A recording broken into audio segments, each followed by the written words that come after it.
Hello friends, welcome to our channel story with Priyanka. आज है हमारे मैजिक बुक का छठा दिन।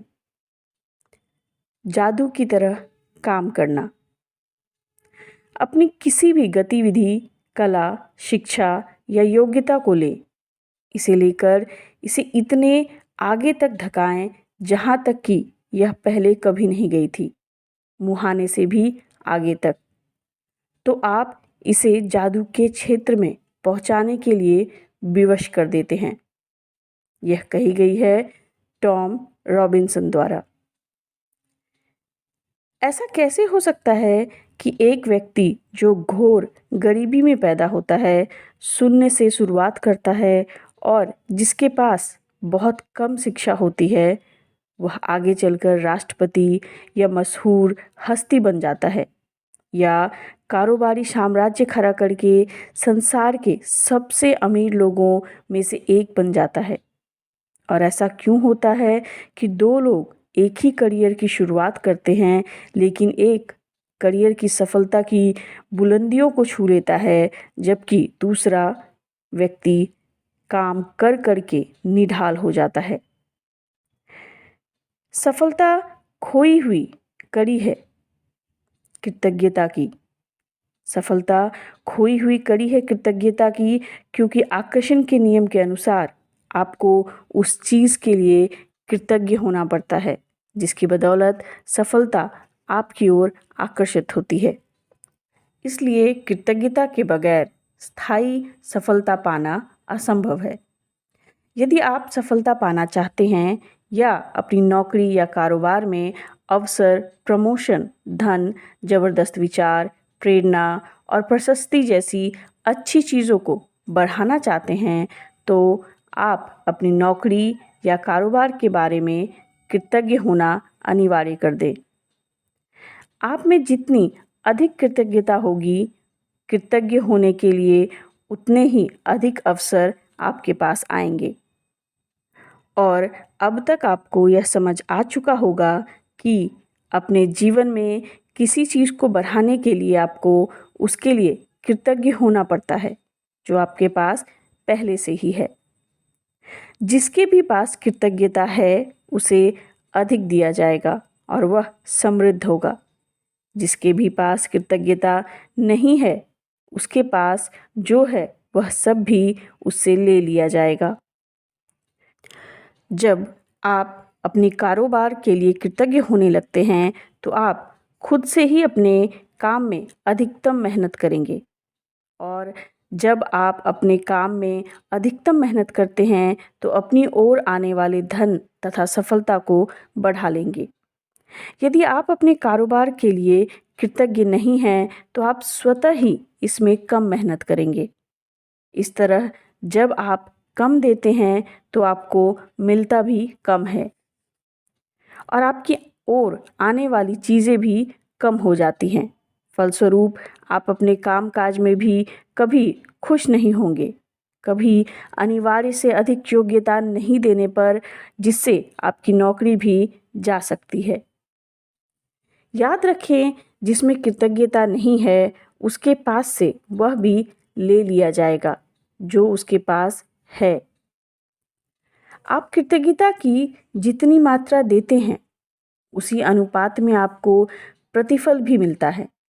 आप अपनी कृतज्ञता की मात्रा को नियंत्रित करते हैं, खुद को मिलने वाली धनराशि की मात्रा को नियंत्रित करते हैं। आप कृतज्ञता की जितनी मात्रा देते हैं, उसी अनुपात में आपको प्रतिफल भी मिलता है। आप अपनी कृतज्ञता की मात्रा को नियंत्रित करके खुद को मिलने वाली धनराशि की मात्रा को नियंत्रित करते हैं।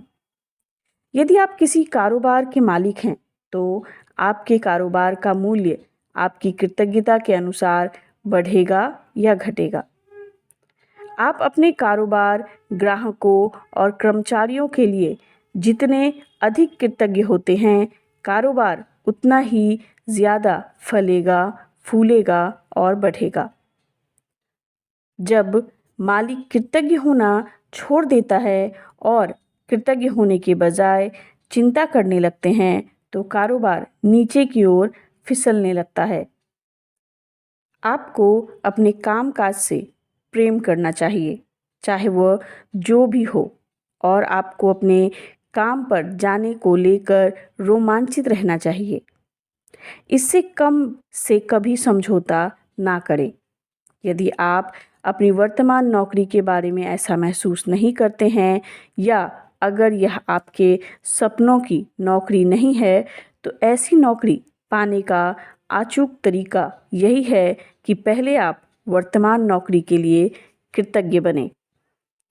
आज ही यह कल्पना करें कि आपका एक अदृश्य मैनेजर है, जिसका काम नौकरी के बारे में आपके विचारों और भावनाओं का रिकॉर्ड रखना है। कल्पना करें कि आप आज जहाँ भी जाते हैं, आपका मैनेजर हाथ में कागज़ और कलम लेकर आपके पीछे पीछे पहुँच जाता है। जब भी आप नौकरी की कृतज्ञता के बारे में कुछ कहते हैं, तो आपका मैनेजर फटाफट उसे लिख लेता है। आपका काम कृतज्ञ होने के लिए अधिकतम चीज़ों की तलाश करना है, ताकि दिन के अंत में मैनेजर के पास कृतज्ञता की लंबी सूची बन जाए। यह सूची जितनी लंबी होती है, आपका अदृश्य मैनेजर आपके धन, कामकाज में सफलता, अवसरों, आनंद और संतुष्टि में उतना ही अधिक जादू कर सकता है। अपनी नौकरी की उन सारी चीज़ों के बारे में सोचें जिनके लिए आप कृतज्ञ हैं। शुरुआत में इस तथ्य पर विचार करें कि आपके पास सचमुच एक नौकरी है। सोचें कि कितने सारे लोग बेरोजगार हैं जो नौकरी पाने के लिए कुछ भी देने को तैयार है। सोचें कि आप समय बचाने के लिए कितने सारे उपकरणों का इस्तेमाल करते हैं, जैसे फ़ोन, प्रिंटर, इंटरनेट और कंप्यूटर इत्यादि। उन लोगों के बारे में सोचें जिनके साथ आप काम करते हैं और जिनके साथ आपकी मित्रता है।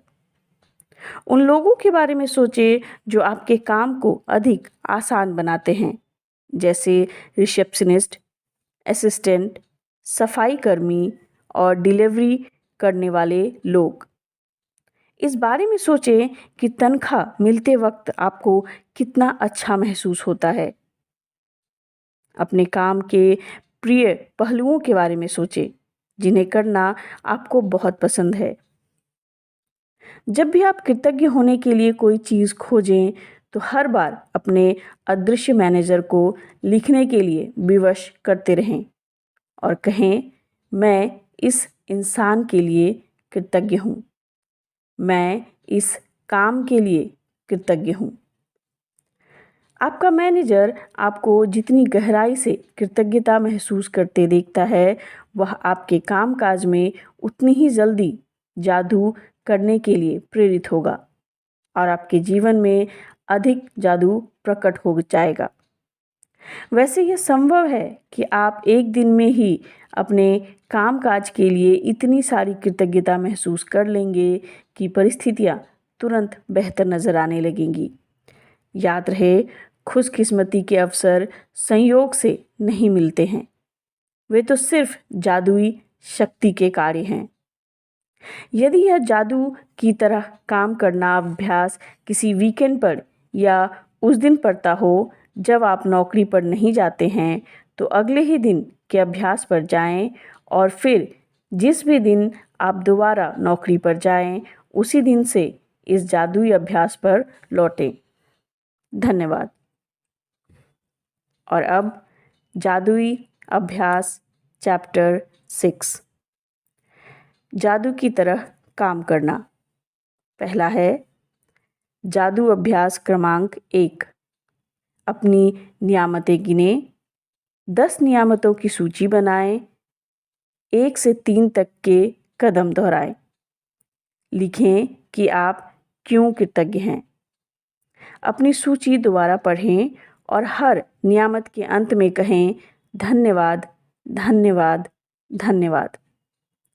उस नियामत के लिए अधिकतम कृतज्ञता महसूस करें। आज ऑफिस के काम करते समय यह कल्पना करें कि एक अदृश्य मैनेजर आपका पीछा कर रहा है और जब भी आप कृतज्ञ होने के लिए कोई चीज़ खोजते हैं तो वह उसे लिख रहा है। आज आपका काम अपनी नौकरी में ज़्यादा से ज़्यादा चीज़ों की तलाश करना है जिनके लिए आप कृतज्ञता महसूस कर सकें। जब भी आप कृतज्ञ होने के लिए कोई चीज़ खोजें तो यह कहकर अपने मैनेजर से उसे लिखवा लें, मैं डैश के लिए बहुत कृतज्ञ हूँ। फिर ज़्यादा से ज़्यादा कृतज्ञता महसूस करें। आज रात सोने से पहले अपना जादुई पत्थर एक हाथ में थामें और दिन भर में हुई सबसे अच्छी चीज़ के लिए जादुई शब्द धन्यवाद कहें। तो फ्रेंड्स, ये थी आज की 6th चैप्टर। वैसे तो ये चैप्टर जॉब या बिज़नेस से रिलेटेड है, बट इसे कोई भी प्रैक्टिस कर सकता है, चाहे वो हाउसवाइफ ही क्यों ना हो। आपको बस ये इमेजिन करना है कि आपके साथ 24/7 एक मैनेजर रहता है जो आपके सारे दिन के ग्रैटिट्यूड को लिखता जा रहा है। आप जहाँ-जहाँ ग्रैटिट्यूड दे रहे हैं, जहाँ-जहाँ आप ग्रेटफुल होते जा रहे हैं, आपका मैनेजर वह देख-देख कर लिखता जा रहा है। जितना ज़्यादा आप ग्रेटफुल रहेंगे, जितना ज़्यादा आप ग्रैटिट्यूड देंगे, उतना ही जल्दी आपकी लाइफ में ट्रांसफॉर्मेशन आएगी। होप आप सभी को आज की प्रैक्टिस समझ आ गई होगी। God bless you all. Thank you.